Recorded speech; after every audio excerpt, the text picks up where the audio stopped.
Hi, I'm Jules Von Hep, co-founder and creative director of Isle of Paradise, and today I'm here with Feelunique to answer all of your tanning questions.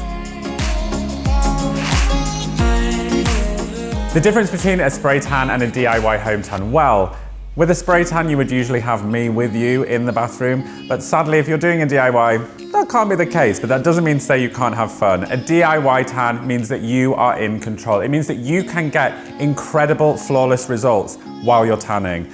And I like incredible, flawless results. So when it comes to different tanning formulas, it's all about personal preference. A bit like choosing a man. With a mousse, it's whipped with air, so it's quick drying. You press it onto the skin with a mitt. With a spray or a water, you're using a nozzle, you're misting over the body, rubbing it in with your hands, and you're allowing it to dry.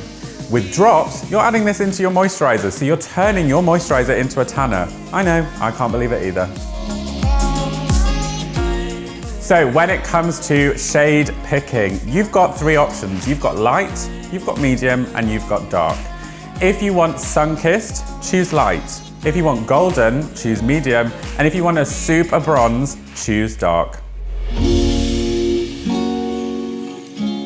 I am all about prep when it comes to self-tan. Use an exfoliator to remove dead skin cells off the surface of the skin, and you will start with a beautiful, even surface. Then, when your tan is fading, it means that this will fade evenly. So the more you put in, the more you get out. Just before you apply your tan, moisturize your dry areas. So your hands, your elbows, your knees, and your feet. And if you're fair-haired, moisturize your eyebrows and your hairline. I know, top tips. If you suffer with open pores, run an ice cube over your pores and it will close them. And also remember to take off your makeup and deodorant. When it comes to applying tan, it's like the first time you applied a smoky eye or the first time you did a blow dry. Practice makes perfect, and remember this. Tanning is all about logic. So think about the areas that you want to be tan. Think about the areas that you want to mimic looking like the sun. So you don't want tan on the palms of your hands. You don't want tan caught up in your ears. So that's something to bear in mind. I love starting from my ankles and working my way up to my heart. Again, start at the bottom of the wrist, working my way up. I do 2 coats on the body, I do 1 coat on the face, and at the end, I wipe my palms, nails, in between my fingers, my toenails, and if you're a guy tanning, give your beard a little buff. How should you wash the tanning mitt? A question I'm asked a lot.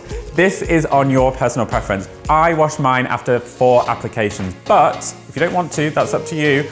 But there is nothing like the feeling of a new, clean mitt. So if you want to wash your mitt, wash it on cold and leave it to air dry and say hello to a golden glow.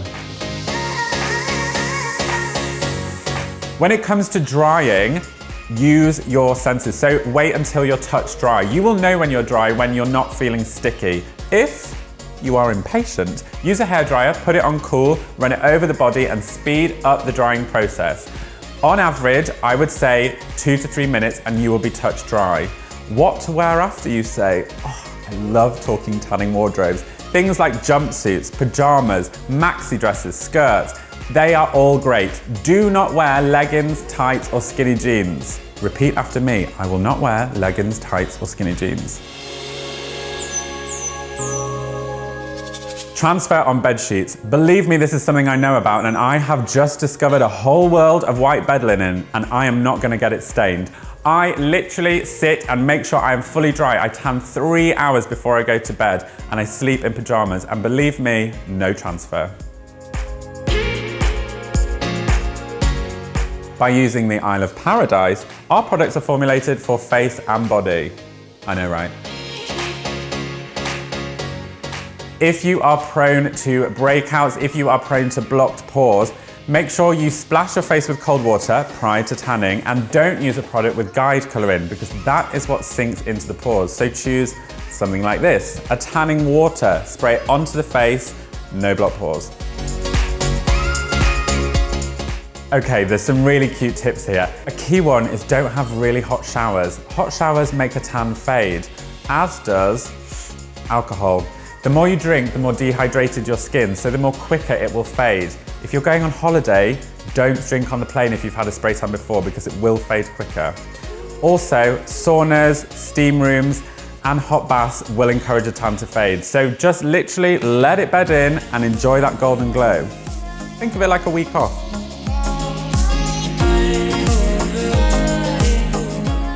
Oh, if I had a pound or a dollar or a euro for this question, I would be a billionaire.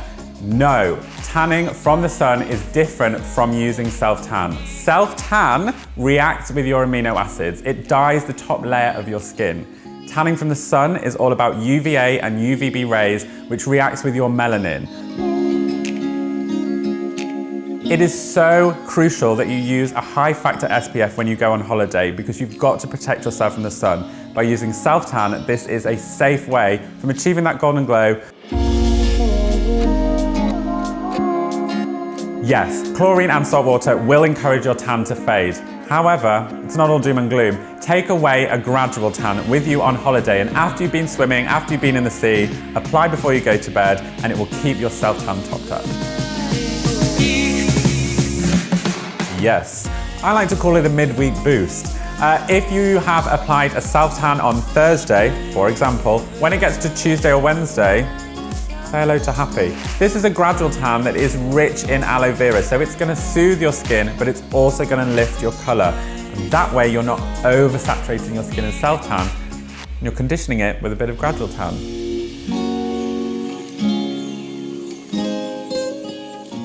Tanning for holiday, yes. A spray tan before, perfect, but then it fades while you're on holiday, nightmare. However, you can combat this by taking away some tanning drops. These are 30 ml, so it's perfect for that little annoying plastic bag that we've got to put in our suitcase. Add this into any moisturiser and your moisturiser is turned into a self-tan. Shaving, sure. I always say to my clients, please shave your legs prior to my visit, prior to self-tan application. Because, yes, when you are shaving your legs, it will remove some self-tan. However, if you have applied tan and you need to shave your legs, ensure you use a really nourishing shaving cream, because that way you are not going to strip your colour.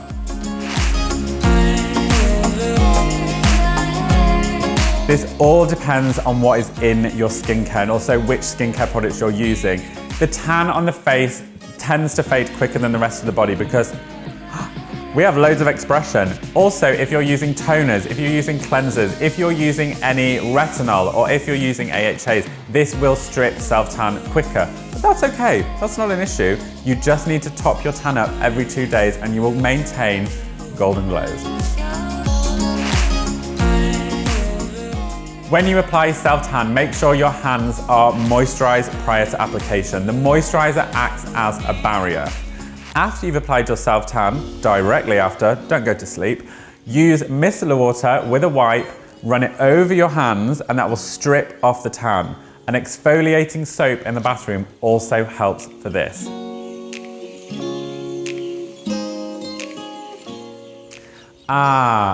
Streaks and patches, or a tan over as I like to call it. The best way to deal with this is to not get yourself in this situation in the first place. Read the advice, do the prep, make sure you are creating the best tan that you can do. And the tips like washing your hands, buffing. Buffing is using a dry towel that will minimize streaks. Use all of these tips to get there and then you won't be in the tan over situation.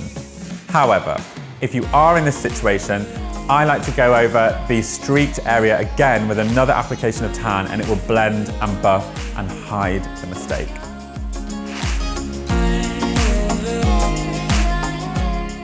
Stubborn tan, a thing that really drives us all wild. If you have got, and you are probably going to nod along at this, tan in the armpits, tan in between the busts, tan around the neck, on the inner thighs, oh, it just clings, it's like a bad ex.